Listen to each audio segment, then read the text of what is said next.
Assalamualaikum warahmatullahi wabarakatuh. Perkenalkan, nama saya Tias Sampurno. Saya mahasiswa dari jurusan Ilmu Kelautan dari salah satu universitas di Indonesia, yaitu Universitas Hasanuddin. Pada kesempatan kali ini, saya akan menjelaskan salah satu spesies, yaitu Lates calcarivor, atau yang biasa akrab kita panggil ikan kakap putih. Barramundi atau biasa dikenal dengan nama Asian sea bass atau Australian sea bass atau dengan nama latin Lates calcarivor atau yang biasa lebih akrab kita panggil ikan kakap putih. Ikan ini dapat dijumpai di Asia Tenggara, Papua Nugini, dan Australia Utara. Lates calcarivor dapat tumbuh hingga ukuran 1-2 meter dan berat 60 kg. Lates calcarivor memiliki ciri-ciri berupa kepala runcing, dahi yang cekung, rahang yang besar di belakang matanya, dan sirip ekor bundar. Lates calcarivor menetas di perairan air asin dan menetap di perairan air tawar atau biasa disebut Catandromous. Lates calcarivor juga termasuk ke dalam hewan protandrous yang artinya dapat berganti jenis kelamin ketika dewasa, dan ketika kecil ikan ini berjenis kelamin jantan, tapi ketika beranjak dewasa ikan ini akan berganti jenis kelamin menjadi betina. Ikan ini memiliki kebiasaan yang unik, yaitu ketika dia masih kecil dia akan memakan alga dan plankton, tapi ketika beranjak dewasa ikan ini akan mengubah jenis makanannya, yaitu ikan-ikan kecil dan krustasea. Alhasil tubuh dari ikan ini akan berubah drastis ketika beranjak ke dewasa. Oleh sebab itu ikan ini sangat cocok untuk dijadikan ikan budidaya. Lates calcarivor dikenal sebagai ikan yang memiliki nilai ekonomi yang tinggi. Spesies ini dapat pula dibudidayakan dengan mekanisme aquaponik bersama dengan berbagai tanaman. Lates calcarivor adalah ikan karnivora yang memakan ikan-ikan kecil dan udang-udangan serta binatang kecil lainnya. Ikan ini dapat pula menjadi kanibal ketika kondisi tertentu. Ikan ini biasanya menjadi kanibal ketika masih berukuran kecil, dan ketika beranjak dewasa ikan ini akan membutuhkan asupan protein yang lebih tinggi.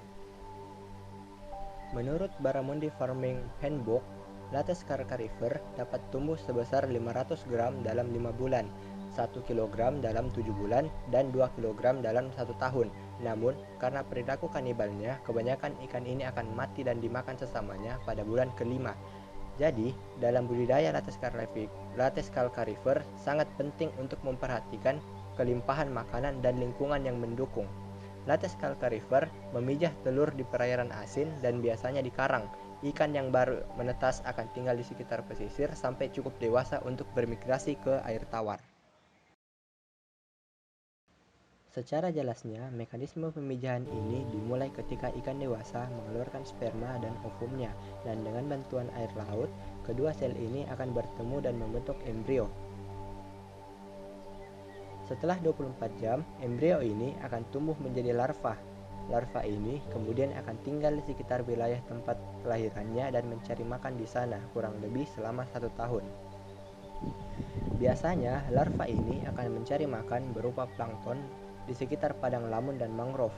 Beberapa ikan kecil akan berenang di sekitar padang mangrove ketika memasuki musim hujan. Lokasi ini sangat sempurna untuk menghindar dari predator karena memiliki banyak lokasi untuk bersembunyi.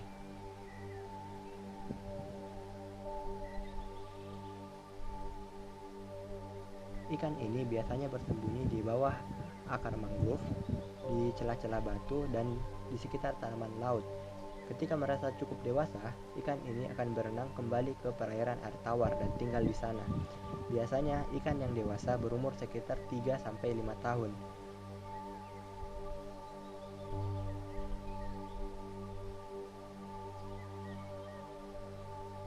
Dan ketika ikan ini ingin memijah kembali, ia akan kembali ke perairan asin dan melakukan siklus yang sama.